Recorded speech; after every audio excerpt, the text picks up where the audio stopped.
Números capítulo 30. Leis sobre promessas e votos. Falou então Moisés aos chefes dos clãs das tribos de Israel. Eis o que Yahvé ordena. Se uma pessoa fizer um voto ao Senhor, ou obrigar-se por juramento a cumprir uma promessa formal, não poderá violar sua palavra empenhada. Tudo aquilo que for prometido por sua boca, assim deverá ser executado. Nós estamos aqui com uma Bíblia King James atualizada, uma Bíblia de estudo. Nós vamos ler aqui no rodapé o comentário. A mulher sempre esteve em pé de igualdade com o homem diante de Deus. A humanidade é que nem sempre vê assim. Por isto, tem igual responsabilidade de cumprir a sua palavra e seus votos. A sujeição de uma mulher a seu pai ou marido nunca é servil, mas sempre um ato voluntário de amor, respeito e consideração, ilustrando o relacionamento da igreja com seu noivo, Jesus Cristo, como cabeça da família. Dar a nossa palavra a Deus ou a qualquer outra pessoa é sempre um risco. Por isso, as Escrituras recomendam expressamente que nenhum voto deve ser feito precipitadamente, sem avaliar bem o que se está prometendo. Com relação a Deus, então, o cuidado deve ser redobrado. No Novo Testamento, as decisões judiciais sobre os votos tornaram-se ainda mais complexas. As orientações de Jesus, segundo as quais devemos evitar complicações ligadas aos juramentos, são um alívio. Mateus 5, 16 ao 18. Aqui leremos: Assim deixai a vossa luz resplandecer diante dos homens, para que vejam as vossas boas obras e glorifiquem o vosso Pai que está nos céus. Não penseis que vim destruir a lei e os profetas. Eu não vim para anular, mas para cumprir.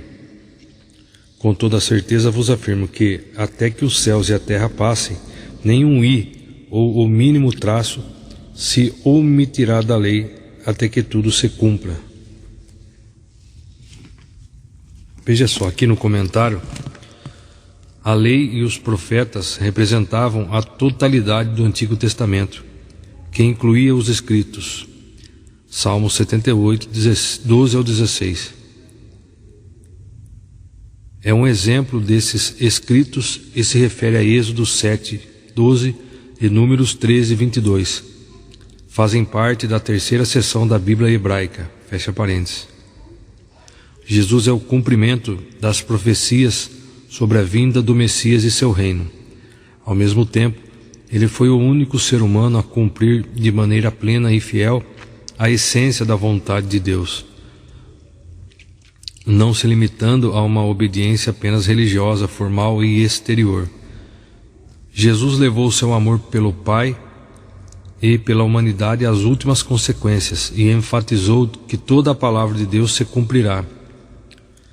Nem a menor letra do alfabeto hebraico, que em grego iota, que corresponde à letra I em português, nem mesmo o menor sinal gráfico, pequeno traço, que serve para distinguir certas letras hebraicas e que pode alterar o sentido de uma expressão, serão suprimidos das Sagradas Escrituras. Jesus usa essa bem elaborada hipérbole para evidenciar a veracidade e a autoridade da palavra de Deus até o final dos tempos.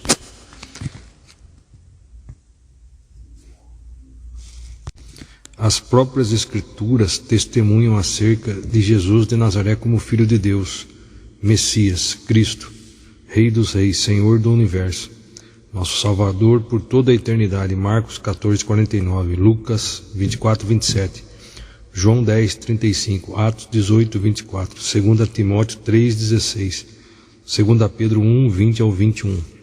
Marcos 14, 49. Pois diariamente tenho estado convosco no templo, vos ensinando, e não me prendestes. Contudo, é para que se cumpram as Escrituras. Logo em seguida todos fugiram e o abandonaram. O ministério de Jesus em Jerusalém foi bem mais amplo do que Marcos apresenta. Entretanto, João nos oferece uma visão mais completa e detalhada sobre a atividade ministerial do Senhor na Judéia. Jesus faz uma referência a partes das Escrituras que revelam os acontecimentos da sua missão e sacrifício. Isaías 53 com Zacarias 13:7. Lucas 24:27. Então, iniciando por Moisés e discorrendo sobre todos os profetas, explanou-lhes o que a seu respeito constava em todas as Escrituras. João 10:35. Aqui leremos: se ele chamou deuses, com letra minúscula, aqueles a quem veio a palavra de Deus, abre parênteses, e a Escritura não pode ser quebrada, fecha parênteses. Aqui leremos: enquanto isso, chegou a Éfeso um judeu, natural de Alexandria, chamado Apolo, homem eloquente e que acumulava grande experiência nas Escrituras. Com letra maiúscula, Escrituras. Fora instruído no caminho do Senhor e com notável fervor pregava e ensinava com exatidão a respeito de Jesus, ainda que tivesse apenas o conhecimento de João Batista. Apenas o conhecimento do batismo de João. Veja aqui, 2 Timóteo 3,16. Toda a Escritura é inspirada por Deus e proveitosa para ministrar a verdade, para repreender o mal, para corrigir os erros e para ensinar a maneira certa de viver, a fim de que todo homem de Deus tenha capacidade e pleno preparo para realizar todas as boas ações.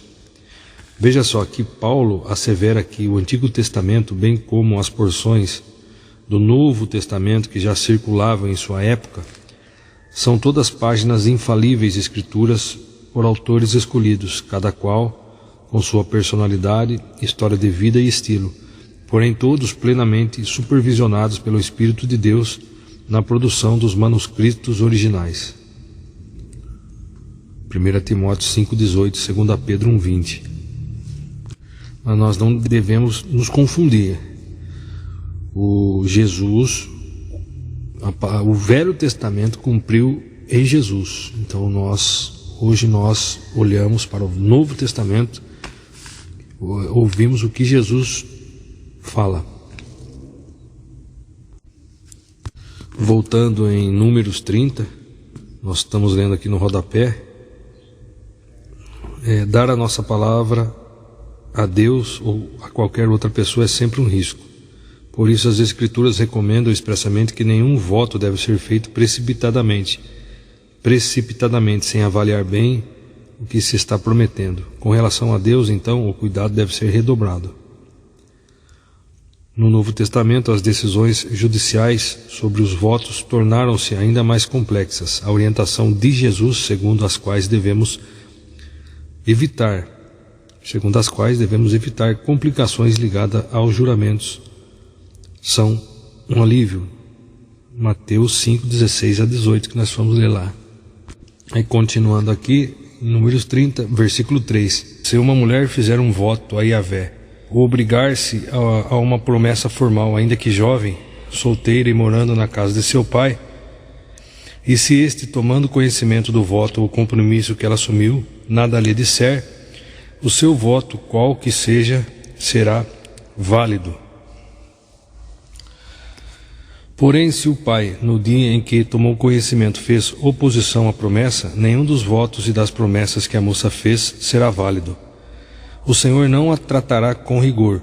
Portanto, o pai da jovem não a deixou cumprir o que prometera. O Senhor não a tratará com rigor, porquanto o pai da jovem não a deixou cumprir o que prometera. Versículo 6. Se essa moça se casar depois de se comprometer a um voto ou depois de seus lábios proferir alguma promessa, ainda que refletida, pela qual se obriga a si mesma. Voltando, se a moça se casar depois de se comprometer a um voto ou depois de seus lábios proferirem alguma promessa, ainda que refletida, pela qual se obriga a si mesma, e seu marido tomar conhecimento, mas nada lhe disser no dia em que ficar sabendo, então seus votos ou compromissos pelos quais ela se obrigou permanecerão válidos, e necessário lhe será cumprir plenamente a palavra empenhada. Versículo 8. Contudo, se no dia em que ficar sabendo desse fato seu marido lhe fizer oposição, proibindo-a de cumprir o prometido, então o voto é declarado nulo, e ela não precisará cumprir o compromisso firmado ou a promessa precipitada. O Senhor a perdoará. Versículo 9. Qualquer voto ou palavra empenhada por uma viúva ou por uma mulher divorciada será válido e exigido será seu cumprimento diante de Deus. Se uma mulher que vive com o seu marido fizer um voto ou empenhar sua palavra por juramento a um compromisso, e se seu marido tomar conhecimento, mas nada lhe disser, tampouco lhe proibir o cumprimento da promessa firmada, então todos os votos ou compromissos pelos quais ela se obrigou permanecerão válidos e exigido será seu total cumprimento. Versículo 12. Contudo, se o marido os anular assim que ficar sabendo deles, então nenhum dos votos e promessas que saíram dos seus lábios manterá sua validade. Seu marido tem autoridade para anular a obrigação do cumprimento desses votos e juramentos, e o Senhor a livrará. Versículo 13. Portanto, o marido poderá confirmar ou anular qualquer promessa, voto ou compromisso que obrigue sua mulher a jejuar ou humilhar-se. Versículo 14. Entretanto, seu marido não a orientar a respeito desse compromisso assumido por ela até o dia seguinte após haver tomado conhecimento do fato, com este gesto confirma a necessidade de que ela pague todos os seus votos e promessas pelos quais empenhou sua palavra. Assim o marido os confirma mediante o silêncio, por nada lhe ter dito quando soube do ocorrido. Se contudo o marido os anular algum tempo depois de ouvi-los, ele sofrerá todas as consequências que seriam devidas por parte da sua mulher. Versículo 16. São esses os estatutos e ordenanças que Yahvé ordenou a Moisés a respeito do relacionamento entre um marido e uma esposa, e entre um pai e sua filha, moça que ainda vive sob a responsabilidade da casa paterna. Você veja aqui que são esses estatutos, ordenanças que a respeito do Velho Testamento ordenou a Moisés, então não tem nada a ver com o Novo Testamento. Como eu disse no início, nós seguimos o Novo Testamento. O que Jesus confirmou do Velho Testamento e falou é o que nós obedecemos. O Velho Testamento nós lemos para ter o conhecimento, mas obedecemos o Novo Testamento. Então, nesse caso, em Números 30, que está falando aqui, os estatutos, ordenanças que Yahvé ordenou a Moisés a respeito do relacionamento entre o marido e mulher, entre o pai e sua filha. O Velho Testamento se cumpriu no Novo Testamento, em Jesus. Nós ouvimos o que Jesus fala.